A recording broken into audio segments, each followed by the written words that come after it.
Hola, somos Torre Fuerte. A continuación, escucharemos al pastor David Pedraza finalizando la serie de prédicas Conversaciones Cruciales de Semana Santa con Tomás. Que este mensaje sea de bendición para tu vida. Dios te bendiga. Muy buenas tardes. Tal vez ustedes han escuchado esta frase. Algunos hace algunos ayeres la escucharon. Algunos ya hasta la han mencionado. Cuando el papá le dice a su hijo, en la casa hablamos. Y ya sabías que eso significaba todo menos hablar. Y algunos han aprendido tanto esa dinámica que hasta con la vista, con la mirada, ¿no? Te le quedabas viendo a tus hijos y el hijo, oh. Bueno, es cuando dices, bueno, tenemos que hablar tú y yo, hablar algo serio que tenemos que manejar. Todos hemos enfrentado ese momento delicado donde sabemos que esa conversación que se va a tocar será un tema relevante. Hoy cerramos la serie Conversaciones Cruciales. El término puede ser usado desde la conciencia de la necesidad de abordaje, porque esa conversación puede depender muchas otras cosas. Es un término que usamos frecuentemente el equipo pastoral. Incluso hay un libro que toca este tema relevante, Conversaciones Cruciales. Hoy hablaremos de un personaje con el cual Jesús tuvo esa conversación crucial y relevante. Considero que ha sido mal entendido en algún sentido. Y a lo largo de este mensaje entenderá a qué me refiero. Si ustedes me dijeran ahorita, el Señor ha resucitado. Y en lugar de decir contigo, amén, o gloria a Dios, o estar de acuerdo contigo, te contesto con algo como esto. Si no viere en sus manos la señal de los clavos, y metiere mi dedo en el lugar de los clavos, y metiere mi mano en su costado, no creeré que Él ha resucitado. ¿Qué discípulo estaría hablando? Todos conocemos a este hombre, Tomás. Identificamos a este hombre, uno de los apóstoles, que acabó con el mote, con el apodo de el apóstol incrédulo. Y quiero en esta mañana considerar algunos pasajes donde aparece. Posiblemente al final nuestra opinión tocante a su persona cambie un poquito. Veamos algunas escenas previas a este momento. Acompáñenme por favor, estaremos en el Evangelio de Juan solamente y empezamos en el capítulo 11. Evangelio de Juan, capítulo 11. En el contexto de la enfermedad y posterior muerte de Lázaro, Jesús hace una referencia de ir a despertarle. No voy a explicar la historia, muchos de ustedes ya la conocen, tal vez todos. Dice Juan capítulo 11, verso 11. Dice así, nuestro amigo Lázaro duerme, mas voy para despertarle. En el verso 14 aclara el Señor claramente, Lázaro ha muerto. Y les dice, verso 15, y me alegro por ustedes de no haber estado allí para que crean, mas vamos a él. Entendemos claramente para nosotros a qué se refería Jesús, porque conocemos la historia.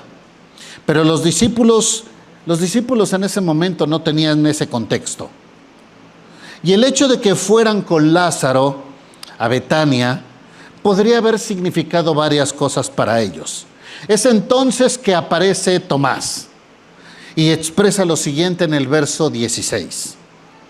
Dijo entonces Tomás, llamado Dídimo, a sus condiscípulos, es decir, a los otros apóstoles, vamos también nosotros para que muramos con él. ¡Wow! Jesús está pensando en el entrenamiento y capacitación de sus discípulos. Tomás es la persona que ve el enfoque negativo. Podría ser el llamado realista para algunos. Algunos comentaristas sugieren que la expresión está sustentada por los enemigos que había construido el Señor durante su ministerio. Muchos no estaban de acuerdo con lo que él predicaba, muchos no se gozaban con lo que estaba sucediendo, al contrario, ganó enemigos producto de su ministerio. Entonces, el viaje era un inminente riesgo. Un elemento adicional que podemos considerar es que el término dídimo podía traducirse como gemelo, también es un apodo. Al parecer haciendo referencia que era una persona que se parecía físicamente a Jesús. No tengo manera de comprobarlo, pero si esto es verdad, como dicen algunos autores de comentarios bíblicos, él podría correr un mayor riesgo que los otros apóstoles, solo en este contexto. Pero independientemente de todo lo mencionado, Tomás muestra su lealtad hacia Jesús y establece que si habrán de morir al ir, pues entonces que así sea. Y no sé tú, pero esta imagen me hace pensar que tal vez lo que conocemos de Tomás no sea toda la historia. El término de lealtad es poco común. La lealtad es un valor muy caro que solo pocas personas están dispuestas a pagar el precio. Yo creo que decirle a alguien que es leal, no a cualquiera. ¿Te consideras una persona leal? El otro día estábamos haciendo un ejercicio en el grupo de Celebremos la Recuperación. Y en el ejercicio la idea era mostrar cualidades, cosas positivas de nosotros. Y entonces teníamos que decirles a los demás, di algo de ti positivo. Híjole, y se te vienen a la mente todos los negativos, ¿no? Y no sé si te pasa igual a ti, pero es más fácil encontrar las cosas negativas. Pero cuando te tienes que echar una flor, así como que, híjole, ¿qué digo, no? ¿Qué digo? Y bueno, lo que me vino a la mente fue esta palabra. Y les dije a mis compañeros, creo que soy una persona leal. Es un valor que he construido a lo largo de los años. Y voy a agradecer si alguien piensa que no lo soy, que me diga por qué. Me encantaría crecer en esa área. Yo creo que eso es algo importante para mí y que es algo que procuro establecer en mis relaciones más cercanas. Tomás fue un hombre leal a Jesús. Capítulo 14. Jesús anuncia la negación de Pedro y le pide a sus discípulos que mantengan su fe, que va a preparar una morada celestial para que estén con él y que ya saben el camino. En ese momento interrumpe Tomás y hace una pregunta genuina y válida. Verso 5, Juan 14, 5. Tomás le dijo, Señor, ni sabemos a dónde vas y cómo podemos saber el camino. Así como que Jesús estaba hablando así bien espiritual, bien profundo, bien elevado, y Tomás lo aterriza. A ver. El único que está entendiendo esto eres tú. Ni sabemos a dónde vas, ni sabemos el camino. O sea, ponlo en términos humanamente entendibles. Y Jesús le contesta, bueno, voy al Padre, Tomás, y yo soy el camino, la verdad y la vida. Me parece una pregunta genuina la de Tomás.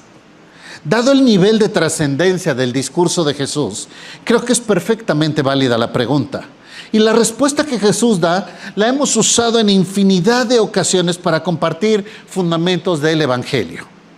Solo porque alguien se atrevió a externar algo que posiblemente ya estaba en la mente de otros, pero que no se atrevieron a decir. Tercera escena, Juan capítulo 20.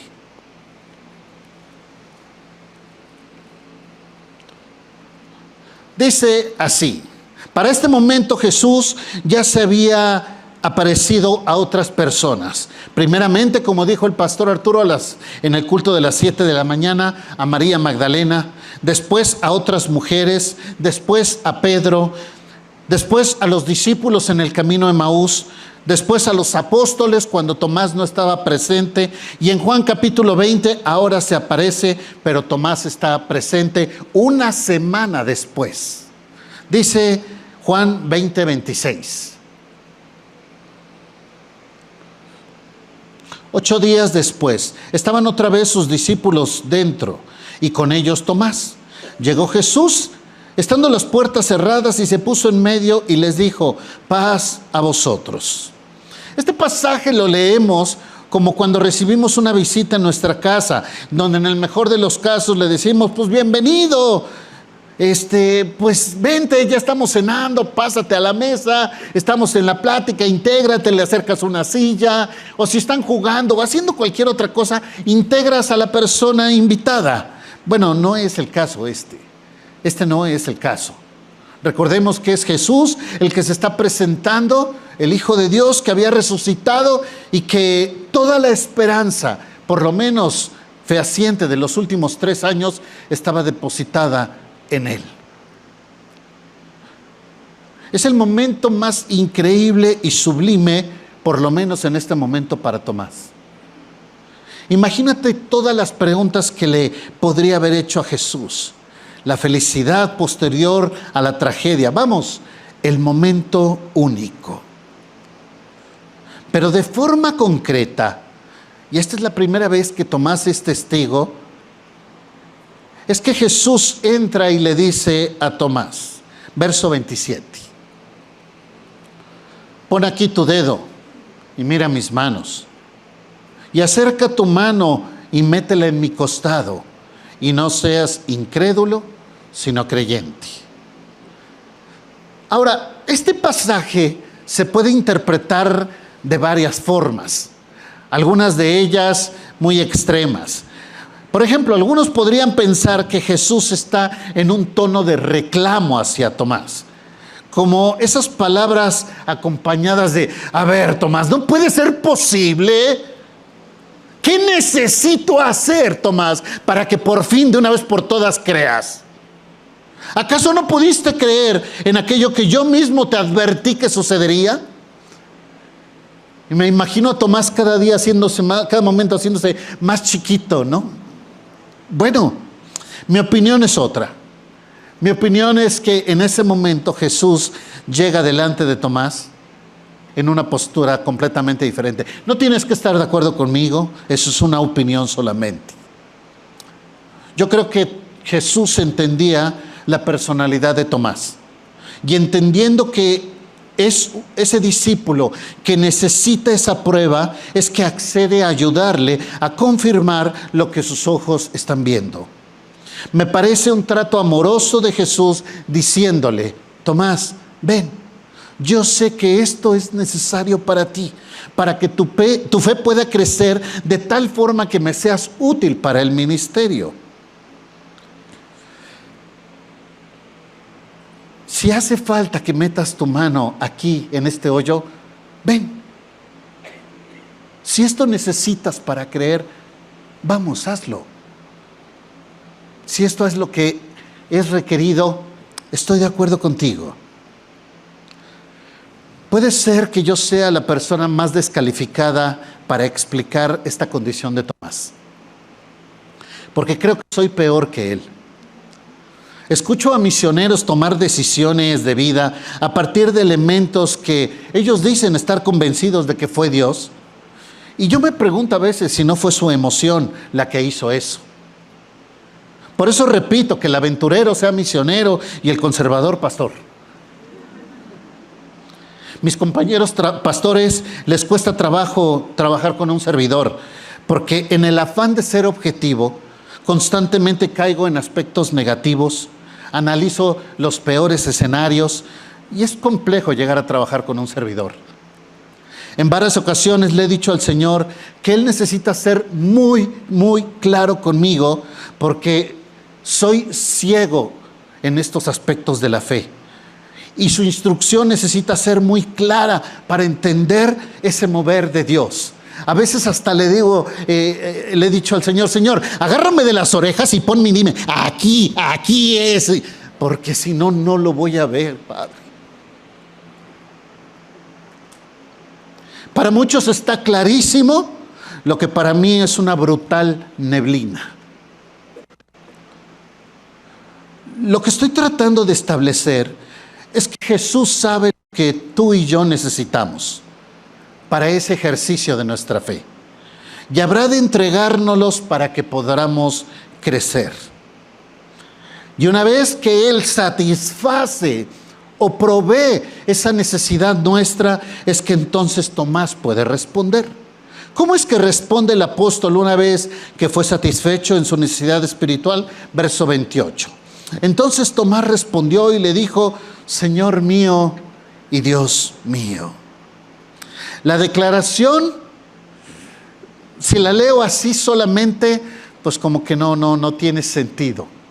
Imagínate a Jesús parado aquí y diciéndole: ven, mira, mete tus manos aquí. Y Tomás así, con una cara de no puede ser. Y en ese momento ve a Jesús, ve a los otros y dicen: híjole, no les creí. ¿Qué hago? Y en esa ansiedad de querer acercarse a Jesús y no saber qué hacer. Pero cuando en un momento se da cuenta, sale corriendo, se agarra de Jesús, lo abraza y le dice: Señor mío y Dios mío. Y no sé si él estaba llorando en ese momento, pero no me quedaría duda si fuese así. La declaración no deja lugar a dudas del completo convencimiento de Tomás, y los títulos que le da de Señor y Dios colocan a Jesús en su real posición. Así que nuevamente la condición de Tomás nos otorga a nosotros la enseñanza fundamental de la vida cristiana, la explicación aplicada de lo que significa el creer por fe. Jesús, como es propio de Él, no desaprovecha el momento para nuevamente instruir a sus discípulos, y les dice en el verso 29: porque me has visto, Tomás, creíste. Y yo me imagino a Jesús aquí agarrando la cabeza de Tomás y diciendo: ay, Tomás, porque me viste, crees. Bienaventurados aquellos que no vieron y creyeron. ¿Necesitas poner tu dedo en las manos perforadas de Jesús para entonces creer? Serás bienaventurado, doblemente feliz, si eso no te hace falta. Muchos de nosotros seguiremos necesitando la paciencia de Dios para con nosotros, para ser guiados en su propósito. Perdóname, Señor, por esperar ese nivel de pruebas, por tener una fe tan frágil y una mente que me traiciona constantemente. ¿Quiénes son aquellas personas que habrían de creer sin ver a Jesús? Bueno, el mismo pasaje nos da la respuesta. Dice el verso 31. Estas señales se han escrito, ya está hablando de todo el Evangelio de Juan, no solo esto. Dice: para que crean que Jesús es el Cristo, el Hijo de Dios, y para que creyendo tengan vida en su nombre. Hoy tú y yo podemos leer esta historia y tener una posición al respecto independientemente de nuestro pensar. Y eso no cambia la posición de Jesús como Hijo de Dios. Es decir, lo creas o no lo creas.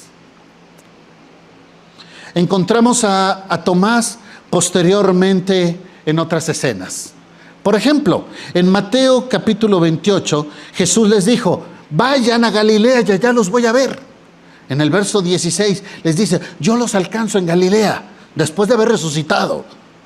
Y encontramos a Tomás con otros 6 apóstoles que estaban ahí en el mar, y entonces dicen: pues vamos a pescar, y se van a pescar. Algunos dicen que retrocedieron, no me parece que están siguiendo la instrucción de Jesús. Me dijo que nos iba a encontrar en Galilea, pues yo me voy a Galilea, ahí va a estar mi maestro. Y entonces, estando en esta escena, recuerden, es el momento donde están ellos pescando. Llega Jesús a la playa, empieza a preparar la cena, prepara el pescado, y entonces todos se vienen para estar junto con Jesús. Y tienen ese momento. Bueno, Tomás era uno de ellos. Posteriormente encontramos en Hechos capítulo 1, dice que estaban reunidos todos los apóstoles. Y cuando estuvieron reunidos, Jesús se aparece, les da la encomienda, les dice que esperen la llegada del Espíritu Santo, les da la gran comisión. Y después Tomás fue uno de los que vio ascender a Jesucristo en las nubes. Después este hombre se convierte en uno de los pilares de la iglesia primitiva, con los demás apóstoles. Hay referencias de su ministerio de Tomás, hasta escritos en el siglo II, donde dice que fue un evangelista en India y en Etiopía, y se considera que el final de su ministerio fue como un mártir. Así que me gustaría hacer una conclusión diferente de este hombre. Me gustaría terminar de una forma diferente, como una carta, como si fuese escrita por Tomás, haciendo una retrospección de su propia vida. Dice así: todos me dicen el apóstol incrédulo. Soy uno de los apóstoles del Señor Jesús. Fui elegido por Él mismo para acompañarle durante su ministerio público. A través de más de 3 años pude ver la manera contundente, el poder y el amor de Dios encarnado en su Hijo. Personalmente fui enviado a predicar. Las historias que les puedo contar al respecto son increíbles. Como cuando sanábamos personas, expulsábamos demonios y cómo las personas entregaban su vida a Jesús. Bueno, no todo fue perfecto, siendo honestos. En ocasiones nos faltó fe y tuvimos que ser reprendidos por Jesús. Pero nadie pudo conocer tan de cerca al Hijo de Dios como nosotros. Ni siquiera aquellos estudiosos que dan su vida para entender y conocer a Jesús pueden entender lo increíble que fue estar con Él. Cuando nos advertía de los planes divinos acerca de su muerte y de su resurrección, francamente no entendíamos del todo. En ocasiones preguntábamos y en otros momentos solo reflexionábamos al respecto. ¿Cómo podríamos con una mente finita entender al Dios infinito? La última vez que estuvimos con Él, Él lavó mis pies. Y nos enseñó una vez más con esto. Y disfrutamos de esa cena como el más hermoso momento del cual yo tenga memoria. Poco tiempo después fue su arresto. Y francamente no tuvimos la capacidad de reaccionar ante todo aquello que estaba sucediendo. Nos sentimos profundamente confundidos y al mismo tiempo desamparados. Y aquello que era tan fuerte pareciera que se quebrantó en un momento. Ahora entiendo lo que significa que las ovejas sean dispersadas.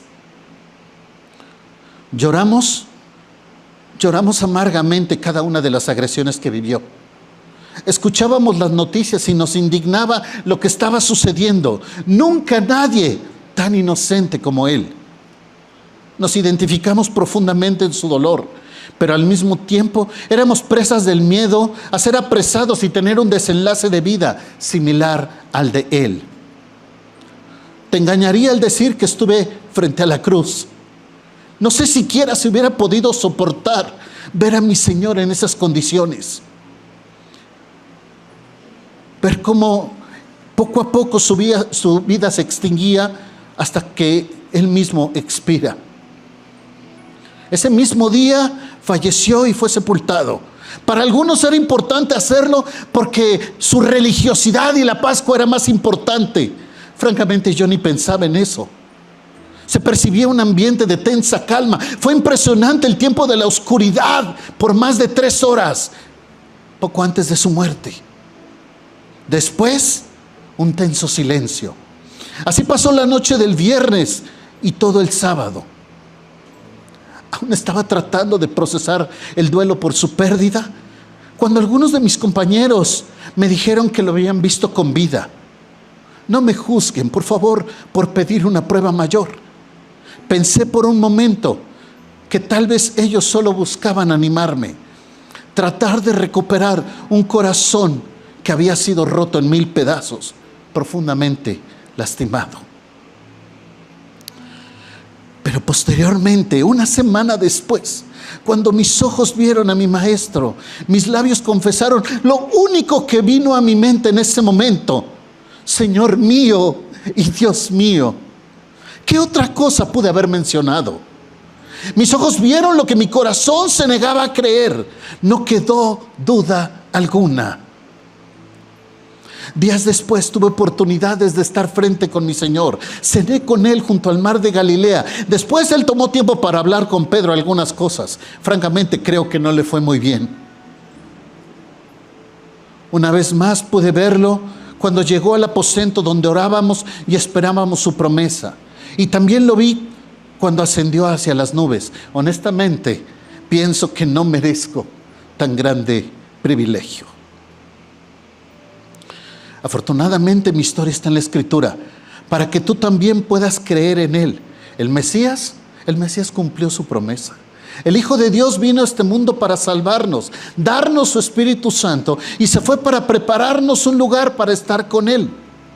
Anhelo profundamente el momento donde pueda sentarme nuevamente junto a Él para compartir el pan. Cuando podamos gozar nuevamente de este momento increíble de intimidad. Voy a esforzarme, no le digan a los demás apóstoles, voy a esforzarme por ser quien tome la iniciativa y ahora yo lavar los pies de mi Señor. Bueno, incluso estoy dispuesto a lavar los pies de los demás. Espero que nadie me gane este privilegio. Lo voy a hacer como María. Lavaré los pies con mis propias lágrimas, pero estas lágrimas ahora serán de felicidad.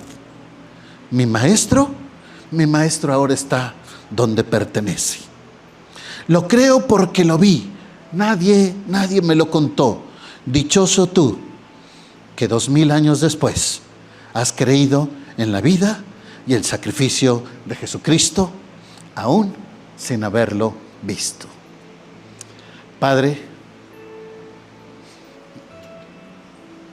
no necesitabas hacer nada de lo que hiciste,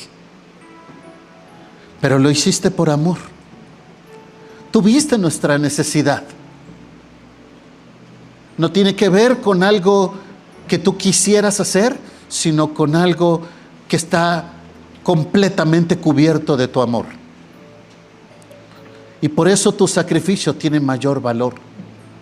El Hijo de Dios no necesitaba perder su eternidad para encarnarse y hacer todo lo que hizo en esta tierra. Pero gracias a eso es que podemos estar aquí el día de hoy. Alabado sea tu nombre, Señor. Y gracias porque nos tienes paciencia a todos los Tomás que estamos aquí reunidos el día de hoy. Y que te has manifestado de una y de otra forma a nuestras vidas y nos permites creer para llevar adelante tu plan y tu propósito. A ti sea la gloria, Señor, en Cristo Jesús. Amén. Gracias por escuchar este mensaje de la Palabra de Dios. Para más información acerca de Torre, llámanos al 2222 25 30 46 o escríbenos al correo info@torrefuerteib.org. Visita nuestra página web www.torrefuerteib.org. Te invitamos a seguirnos en nuestras redes: Facebook, IB Torrefuerte, Instagram, Twitter y Telegram, Torrefuerte IB. Dios te bendiga.